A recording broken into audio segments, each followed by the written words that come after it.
And I was in that prayer, and then boom, the road erupted beneath my M1114 up armored Humvee.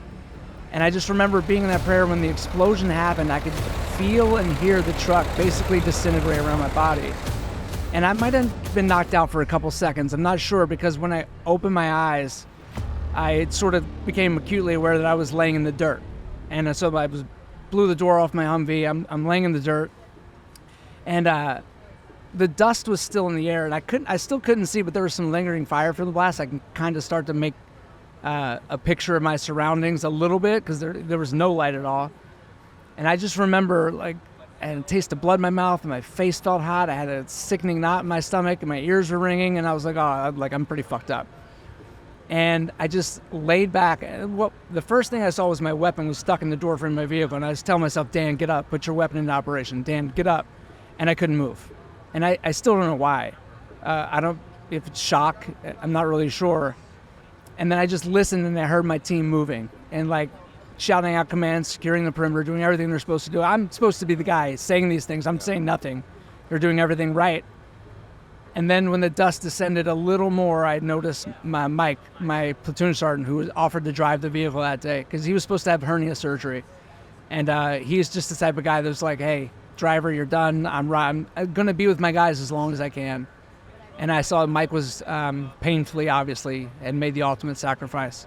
And when I saw the condition of his body, I knew that I was probably hurt a lot worse than I thought.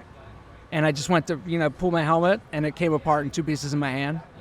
And I was like, well, I mean, it was made by the lowest bidder, so, I mean, it might just be a defect.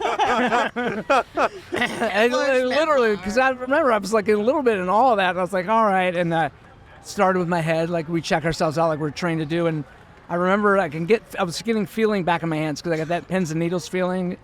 And I reached up for my legs, and my legs are stuck in the floorboard of the truck. So what happened is that it was 255 millimeter artillery shells that blew up under Mike and my feet. I was sitting right behind Mike. And so it had folded up the underneath of that vehicle and pinned my legs in the truck. They were still attached, but they were there. And that's why one of the reasons I couldn't move. So you were like hanging out the truck. Yeah, my back and lower back are on the floor, but my legs are still stuck in the truck. And then there's fire starting to go off my vehicle, and I'm like seeing Mike, and I'm like, fuck, and I'm going to work on myself. And when I reached up for my legs, that's when I felt the unmistakable arterial blood spurt with every beat of my heart. And I knew I was going to die. I was making my peace with God. I was saying goodbye to my wife. I had a 10-year-old daughter at the time, and I was just giving up. And losing what seemed like all of my blood in this miserable place, right? So this canal road, like this silty, dirty road in the middle of Iraq, which, like, I didn't want to be that guy. One, and I was like getting to the point where like, hey, I wanted to go home. It was a year into my deployment. It was supposed to be 6 months, by the way, and I'm a year in. I had like 6 more months to go. And I was sort of done. And they say when you're about to die, you've probably heard it before, your life flashes before your eyes. That wasn't my experience. It was more like watching a slideshow almost of things I wouldn't get to do. And I remember the quality of that experience, but not the what they were until the last one. I remembered it was my daughter, and I just saw her all grown up, dressed in white head to toe, walking down the aisle without her dad. And I shot up, and I was like, Dan, I'm alive. And I just reached my hand in that wound up almost up to my wrist. I mean, you kind of see the void. You can see the void where a giant chunk of my thigh used to be. And I thought I was going to be like MacGyver and pinch off the femoral artery and be like, I'm good, I'm going to rub some dirt in it, I got it. But I just pressed, and there was still some shrapnel lodged in my femur. I just pressed and prayed that maybe the medic would get there in time. And then it's like I blinked my eyes, and my medic was right there, a guy named Dan Smee, with his long blonde hair that way out of regs, but it's the National Guard, so nobody cared. And he just looked at me right in the eyes and just lied to me. So he said, Sergeant Nevins, you're going to be all right. And it's like I blinked again, and there was a tourniquet on my leg. I blinked again, and Sergeant Chillis, my team leader, was putting an IV in my arm, because I lost a lot of blood. And just get my blood volume back up, and like shot me up with some morphine that I didn't even feel. And then my whole team came up when the area was secure and put themselves in harm's way to remove what was left of my legs from that vehicle that was still on fire. and in a helicopter, and then back to How'd they get your leg? How'd they get you out? They just wedged, and now I'm not really sure because they were like, their bodies were in between me and my legs, and like they just got them out. And I just remember they sort of like flopped. They were still attached, but not in great shape. And I got my quick helicopter ride back to the main gates of LSA Anaconda. We were like not even 10 minutes later, right? And now I'm back, landing on a bird, getting the happy juice in my IV, and then I was out, and after however long surgery was, I just remember waking up, and there was a combat nurse's face right in mine. Still at Anaconda? Still at Anaconda. Anaconda. So I'm still like right there. And she was just right here and said like, hey, Sergeant Nevins, you're a lucky man. We managed to repair your femoral artery. It was pretty gnarly. We had to take your left leg below the knee. We managed to save your right one for now, but you'll probably lose that one too. And she was right. And I just remember that moment, like the pity party set in. Like, fuck, like what can a guy with no legs do?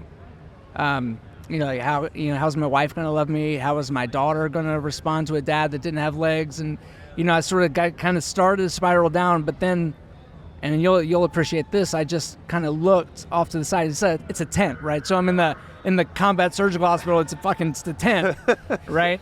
So I looked against the wall of the tent, and there was just my whole team waiting for me to wake up.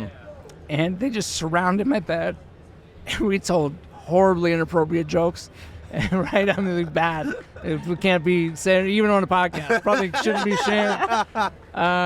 Just one. No. The therapist can coax it out of you. It was more in the vein of like, I guess I got to return the roller skates I got for Christmas, like that. Yeah. Sort of like, oh, you're a lot shorter now, like you were tall to begin with, like that whole thing. But then we talked about Mike, who I obviously wear this bracelet for every day, and we shared some tears together, and I fell asleep, and then woke up at Landstuhl, where I was there for a year. I mean, there for a week, and then got to Walter Reed, where I met one of the founders of Wounded Warrior Project, who met me at my hospital bedside with a backpack full of comfort items, all the things that I didn't know that I needed to have, but it was like literally everything I needed for that next journey in my life. 2 years at Walter Reed and 36 different surgeries, mostly trying to save the right leg, but then ultimately taking off. Was the best decision in the world to take that leg off, because it was the one holding me back.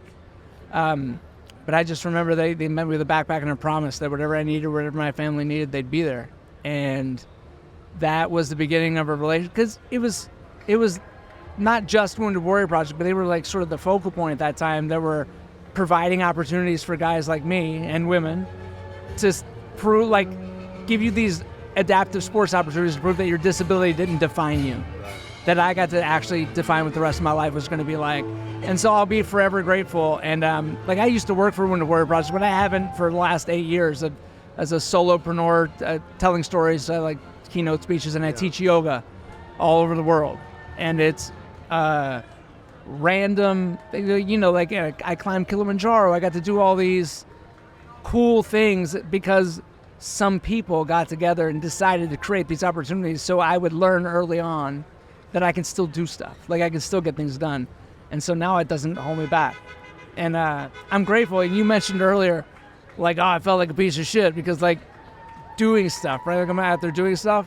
I love to play golf.